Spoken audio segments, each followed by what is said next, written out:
This week on Outsider Reviews, we have for you the 2024 Nissan Rogue Platinum Edition. There's been some updates to the Rogue this year, so buckle up. Let's go find out what they are.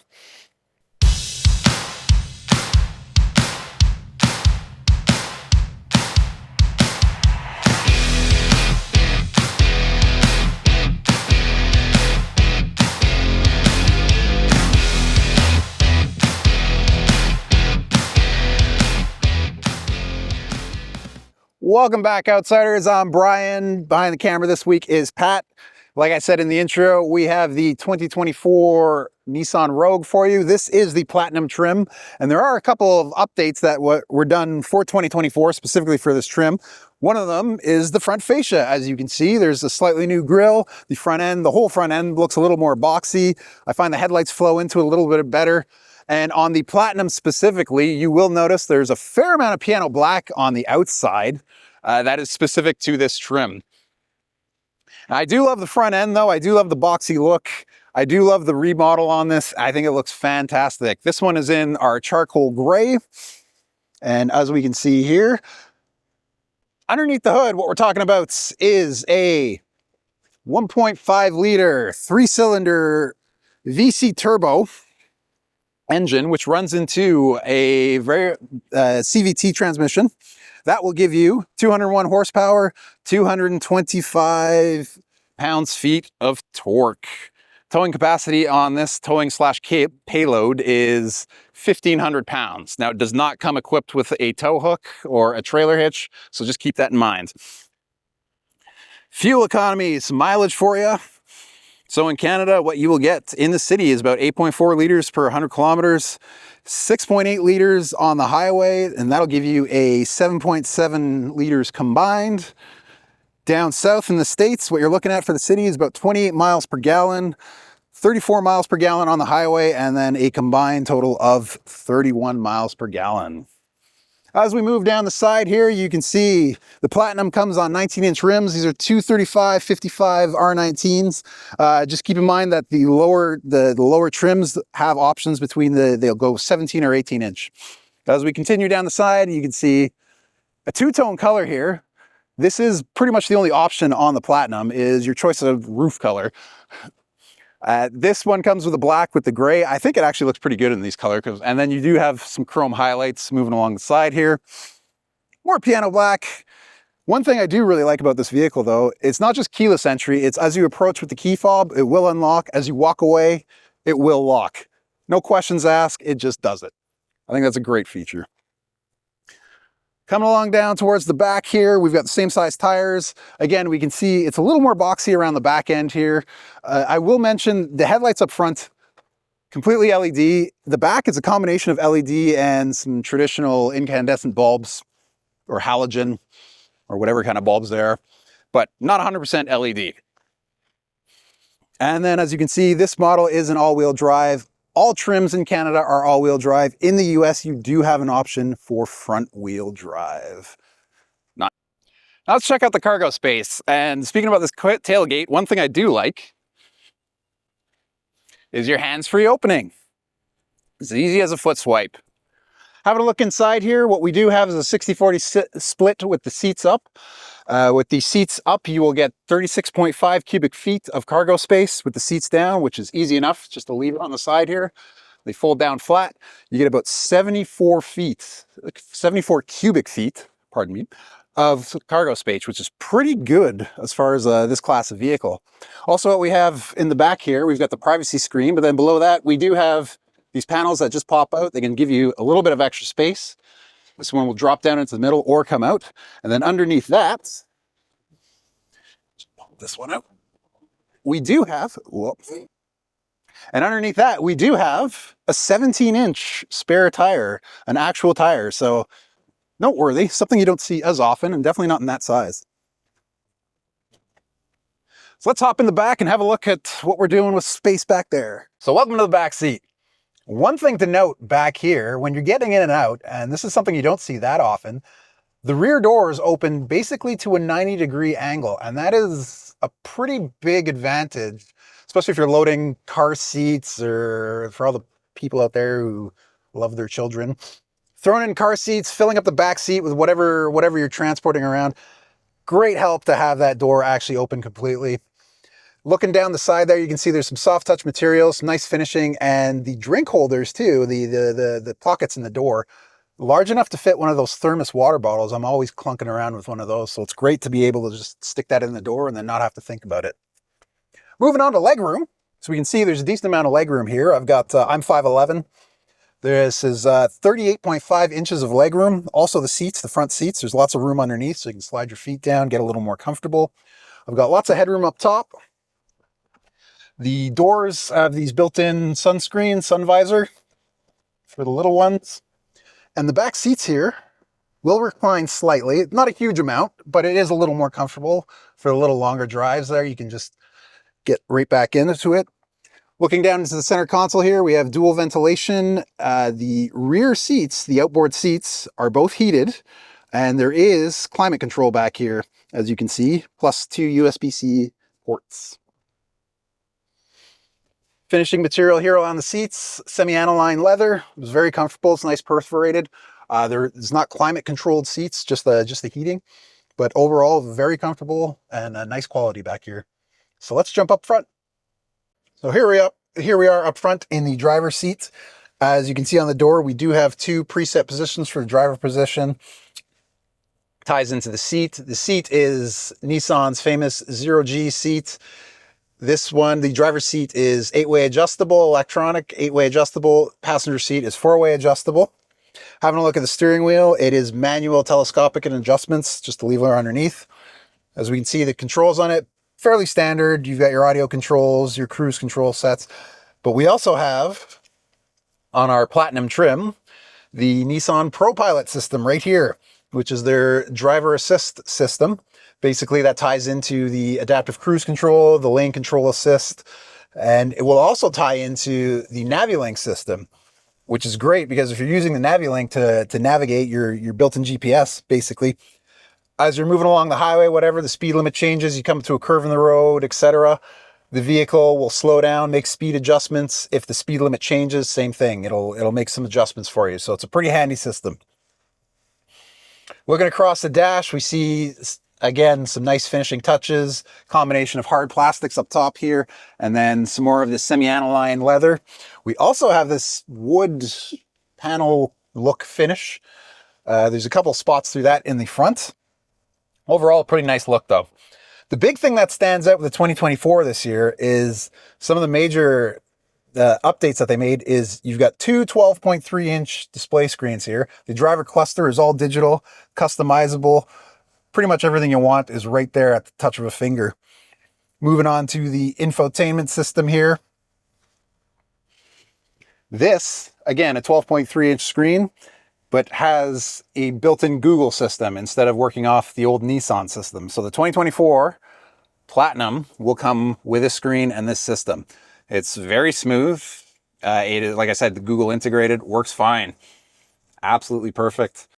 So of course the great advantage with the Google system is that some comments have been that in the old Nissan UI system there is a little bit laggy. I see absolutely none of that.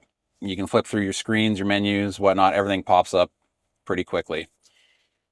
Moving on, pretty fancy feature here with the cameras. So you do have your front and rear camera views, but you also get this 3D image here. So you basically get a 360 view of your vehicle. And we can see pretty clearly all around, and you can select the angles and whatnot. So overall, I think the screen is pretty good. The only minor thing I'd say is that maybe the quality could be slightly better, and it's most noticeable when you're on the cameras, as far as I can tell. But overall, pretty good screen. No lag, no delays, and it works exactly like it's supposed to. Moving on down from there, we see our HVAC controls. Again, this is a tri-zone system. Just below that, we have 2 USB-C ports and a 12 volts. You've got the cell phone charging pad right there. This all comes with wireless Android Auto and wireless Apple CarPlay. This is the first year that Android Auto is wireless in the Rogue, so that's a plus. Moving on behind from there, we've got our cup holders, our electronic shifter, which is great, and then park, hold, and our drive mode selector. Now, the nice thing about the electronic shifter is that it clears up all kinds of space down below here for, you got basically just an open cubby here. So throw whatever you need down there. It's just a little bit of extra storage space. Following on through and behind that, our dual split cubby here. Just a standard cubby. There's no connections or anything in there, but again, throw all your junk in there and off we go. So there you have it. That's what it looks like up front. So let's take this thing for a drive. So first things first, we're in sport mode. Let's see what this thing can do.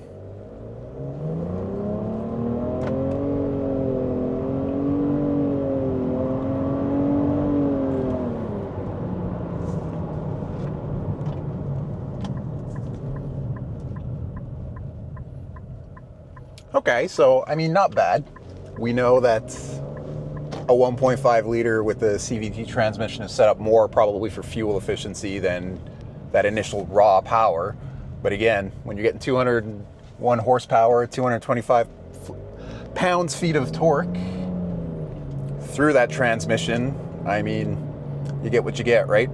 I will say this though, once we're up to speed, once we're cruising along, I have had no issues as far as the performance is concerned. I think it handles pretty great. You know, you give it some gas there. You could probably hear at the beginning it hesitated a little bit, took a second to get up to speed. But like I said, once we're up to speed, we're driving along the highway. I've had no issues as far as passing or anything along the performance line there. Comfort-wise, again, these zero gravity seats, nothing negative to say about them. They're fantastic. They're very comfortable. I sit nicely in the seat. I've got good visibility up here.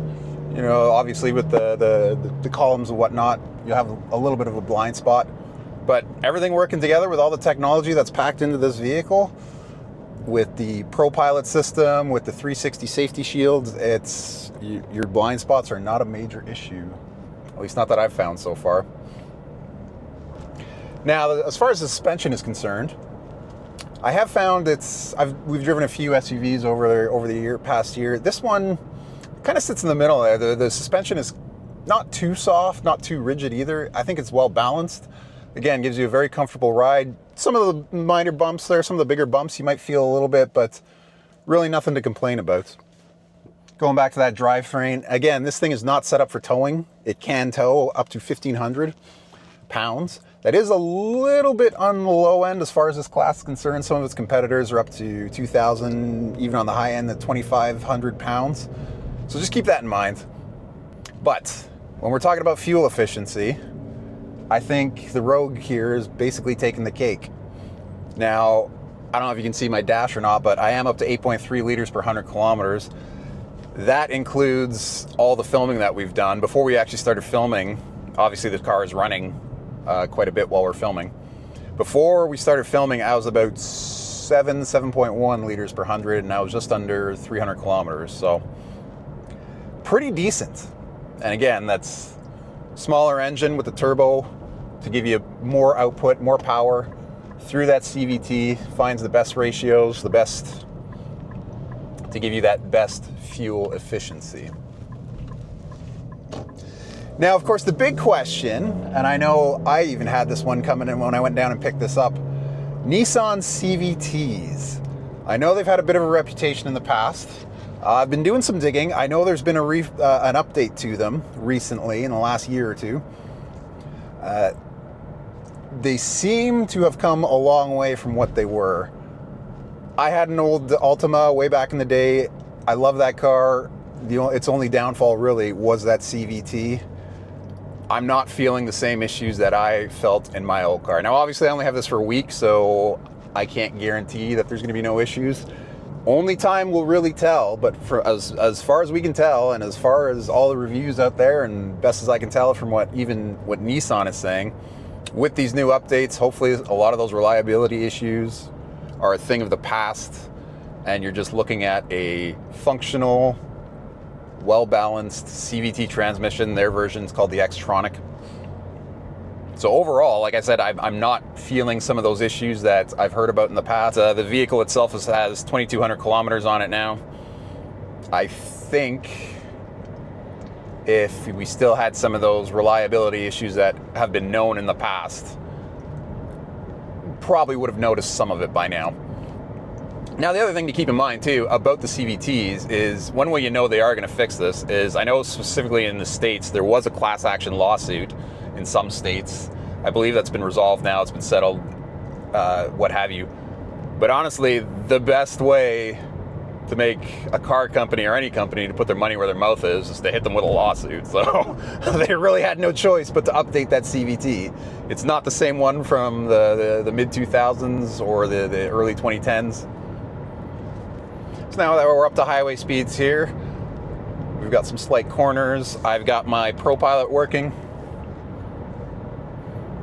I'm not cruising right now, but my lane detection assist and everything like that is working. My distance measuring is all working fine. Again, this is a very well-tuned system. It's quite a bit more sensitive, I found, than some of its competitors out there. I found some of the other ones, especially the lane keeping assist, will kind of bounce you around between your lines sometimes if it'll overcompensate or undercompensate in a corner, and then all of a sudden it's, oh! This one is very smooth, very subtle. Keeps you pretty well dead center in the lanes as long as it can see the lines and read the lines. And again, the stopping distance, everything, the early warning detection, just it's fantastic. So how does this vehicle stack up to its competitors? Well, let's go talk about that. So what about competitors? Well, I looked at the Honda CR-V, the Toyota RAV4, and the Mazda CX-5. So the Mazda, it's a lot more powerful. Obviously with a bigger engine, then you're going to get worse fuel economy, so it'll cost you a little more. But the big thing is you lose a lot of cargo space compared to the Rogue. If you're looking at the CR-V, it's a little bit smaller. Prices are comparable. You're still in the same ballpark there. Just a little less luxurious, a little less interesting to me. I think the big competitor here is the RAV4. Now, the RAV comes with a lot of options, but I'm going to stick to the internal combustion ones because this only comes in internal combustion. Now, there's a lot of features you can play with the RAV, but ultimately what it comes down to me is the top trim here is comparable to what you can look at, what you can look for in the RAV, but I just feel overall you're getting just a little bit more bang for your buck on the Nissan. It's just a little more luxurious in the inside.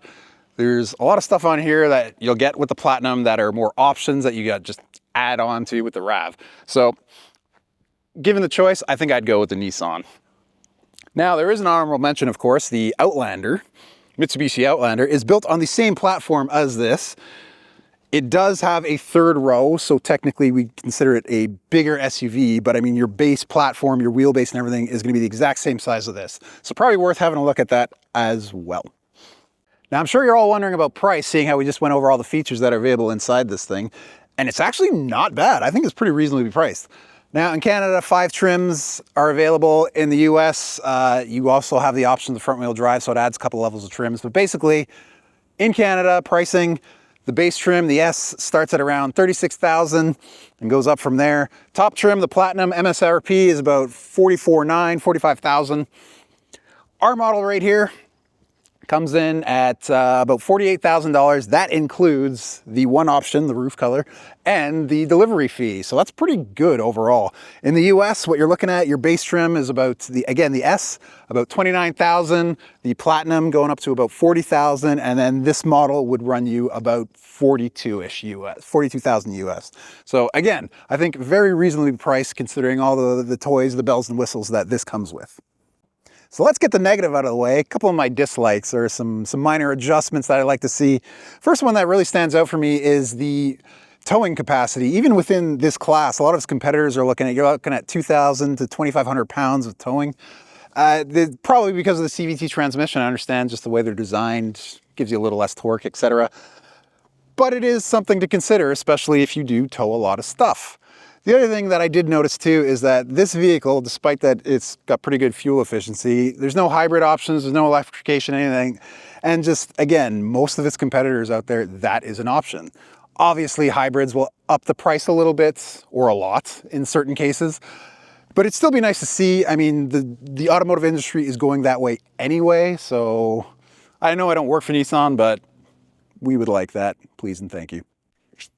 How about my likes? I do have quite a few, and I guess the best way to sum it up is value for money. Like, I love the front end, I love the interior, I love all the options that are basically standard on this model. To me, just compared to most of its competitors, you just get more for your money. It's comfortable. I found it fun to drive. I didn't find it sluggish or anything like that. I enjoyed most of this vehicle. So that's my thoughts on that. Tell me what you think. Let me know what you thought about this review. If you've test driven one of these or you own one or picked one up in the last couple of years, let me know what you think about it. I'd love to hear from you. Thanks again for watching. Stay tuned and we will see you on the next one.